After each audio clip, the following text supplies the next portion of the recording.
Assalamualaikum warahmatullahi wabarakatuh. Selamat pagi, siang, sore, malam, atau kapanpun teman-teman menonton video ini. Pada video kali ini, kami dari kelompok 8, kelas RB, praktikum mata kuliah komputasi statistik, akan menjelaskan tentang modul terakhir praktikum kami yang berjudul Resampling Methods dengan teknik Bootstrap. Tapi sebelum masuk ke penjelasannya, izinkan saya untuk memperkenalkan setiap anggota dari kelompok 8 kelas RB. Baik, kita masuk ke perkenalan anggota terlebih dahulu. Izinkan saya untuk memperkenalkan rekan-rekan saya dari kelompok 8 praktikum mata kuliah komputasi statistik kelas RB.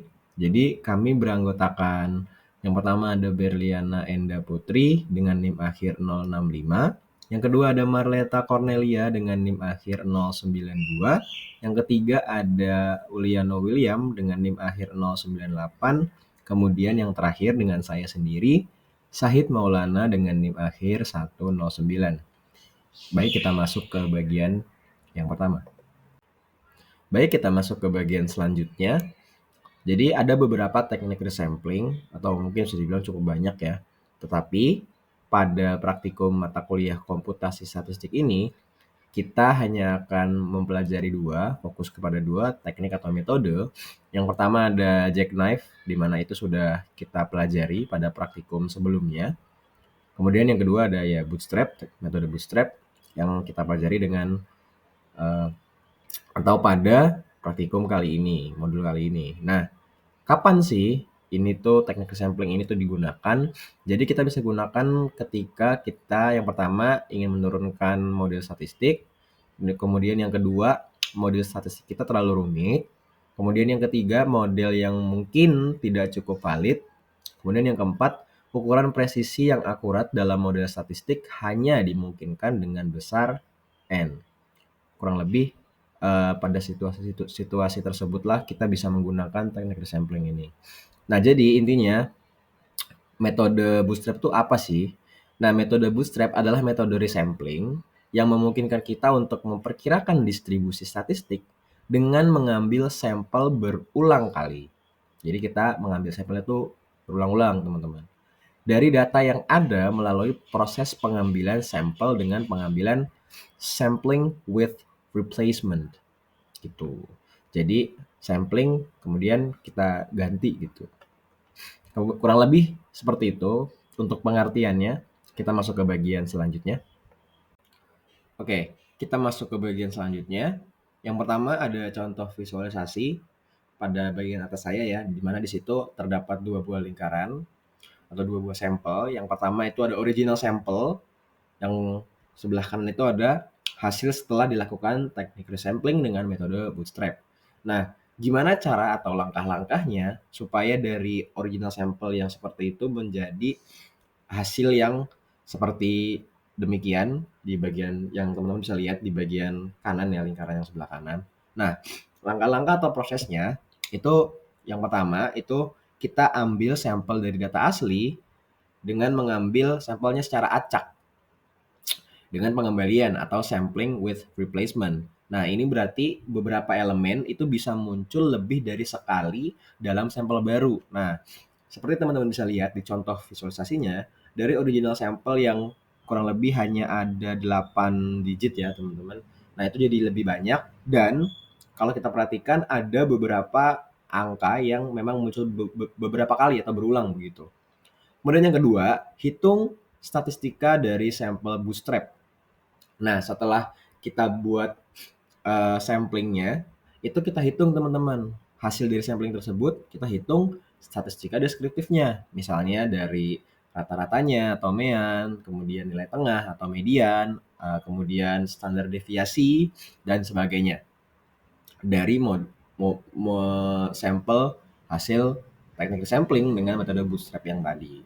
Nah, kemudian yang ketiga, itu kita ulangi prosesnya atau langkah 1 dan juga langkah 2 sebanyak N kali untuk menghasilkan banyak nilai statistika dari berbagai sampel bootstrap-nya. Jadi kita ulang sebanyak N kali dan ya N-nya terserah ya.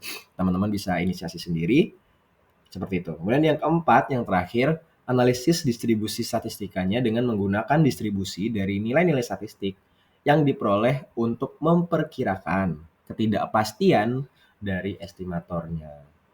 Kurang lebih kayak gitu langkah-langkahnya, teman-teman. Kita masuk ke bagian selanjutnya. Oke, di sini saya Marleta Cornelia Lender akan menjelaskan tentang contoh kasus dari Bootstrap yang pertama. Di sini pertama kita ada data asli yaitu 10 nilai numerik yaitu 23, 5, 21,8 dan seterusnya. Lalu di sini kita membuat bootstrap sampling yaitu dalam tiap iterasi data di resampling dengan penggantian. Setelah itu rata-rata sampel disimpan dalam bootstrap means. Lalu di sini kita menghitung interval kepercayaannya, yaitu batas bawahnya itu 2,5% dan batas atas 97,5% dari distribusi rata-rata bootstrap. Nah, ini dihitung menggunakan kuantil. Lalu di sini ada outputnya, yaitu rata-rata data asli dihitung dengan interval kepercayaan 90% untuk rata-rata dilaporkan. Nah, lalu di sini outputnya adalah rata-rata data asli, yaitu 22,72. Nah, ini merupakan rata-rata dari data awal. Lalu untuk interval kepercayaan 95%, yaitu 22,28 dan 23,14. Nah, di sini berarti dengan tingkat kepercayaan 95%, rata-rata populasi yang mendasari data asli diperkirakan berada di rentang 22,28 dan 23,14. Nah, Bootstrap ini membantu memberi estimasi tanpa asumsi distribusi tertentu. Baik, di sini saya akan menjelaskan tentang kasus 2. Pada kasus 2 ini, kita akan menggunakan teknik bootstrap untuk memperkirakan interval kepercayaan sebesar 95% untuk variasi hasil tes, di mana kita akan menggunakan hasil tes matematika dasar dari 7 mahasiswa. Nah, menggunakan code R. Terlihat pada sebelah kanan saya ada code R-nya.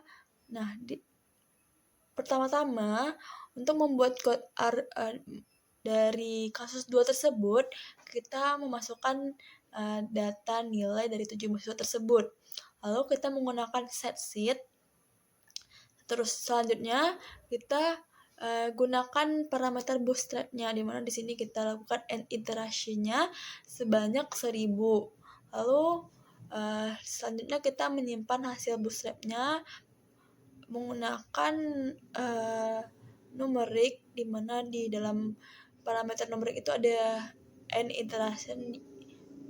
iterasi tadi yang sebanyak 1000. Nah, di sini kita menggunakan sampel data size and size, replace-nya adalah true. Nah, di sini yang dimaksud dengan sintak tersebut, dia akan mengembalikan sampel bootstrap dengan pengembalian dari data, di mana ketika membuat sampel baru yang berukuran sama dengan data asli dengan kemungkinan elemen yang sama muncul lebih dari sekali. Lalu kita gunakan bootstrap varian di mana dia menggunakan parameternya sampel. Nah, di sini kita itu digunakan untuk menghitung variansi dari sampel bootstrap tersebut yang diambil dan menyimpannya dari elemen ke i dari bootstrap variance, di mana variansi itu akan dihitung menggunakan fungsi var yang mengukur seberapa tersebar data di sekitar rata-ratanya. Lalu didapatkan output dari code R kasus tersebut, yaitu nilai variansi data aslinya yaitu sebesar 34,81 dengan interval kepercayaan 95%.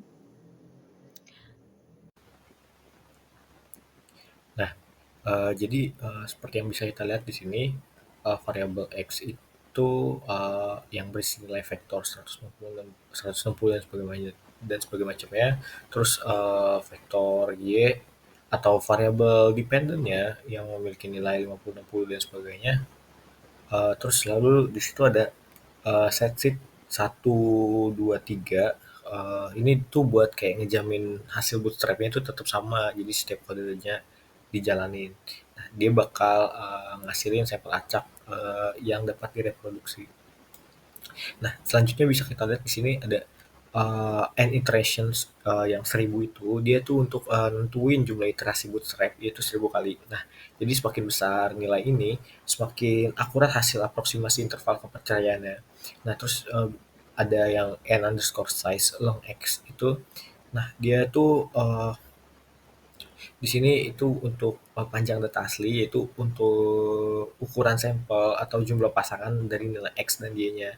Nah, lalu ada bootstrap slopes numeric and iteration ini dia tuh buat vektor kosong sepanjang 1000 untuk menyimpan koefisien regresi slope-nya dari setiap iterasi bootstrap-nya. Nah, terus ada yang sampel dalam kurung 1 n_size bla bla bla bla sampai replace true ini dia tuh buat milih sampel acak dengan pengembalian dari indeks data asli. Nah, bootstrap sampel dengan ukuran yang sama seperti data asli gitu. Nah, terus ada X sampel dan Y sampel. Nah, dia tuh buat ngambil nilai X dan Y-nya ya berdasarkan indeks bootstraps. Nah, membuat pasangan baru untuk analisis regresinya. Nah, terus yang Y sampel, X sampel ini dia tuh buat ngebuat model regresi linear dari sampel bootstrapnya. Lalu coef model dalam kurung 2 itu dia buat nyimpen nilai koefisien regresi atau kemiringan slope-nya dari model bootstrap ke dalam vektor yang bootstrap underscore slopes itu.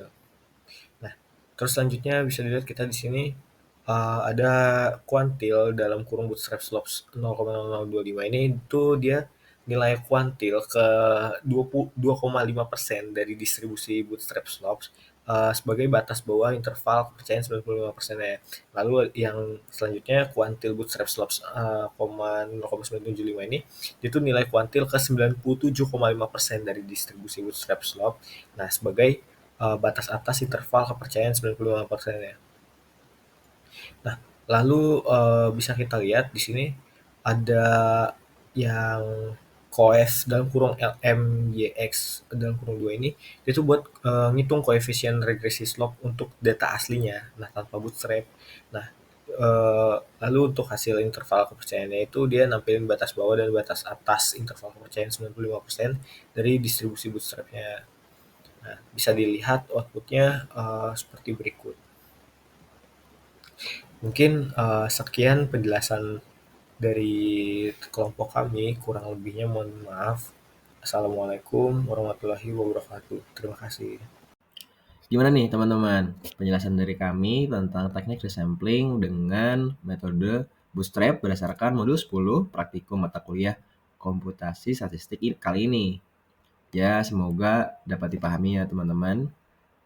Saya mewakili teman-teman dari kelompok 8 kelas RB memohon maaf atas segala kekurangan dalam video ini dan juga mengucapkan terima kasih kepada teman-teman yang sudah menonton. Dan karena tadi saya yang membuka, maka izinkan saya juga untuk menutup video kali ini. Terima kasih. Assalamualaikum warahmatullahi wabarakatuh. Dadah.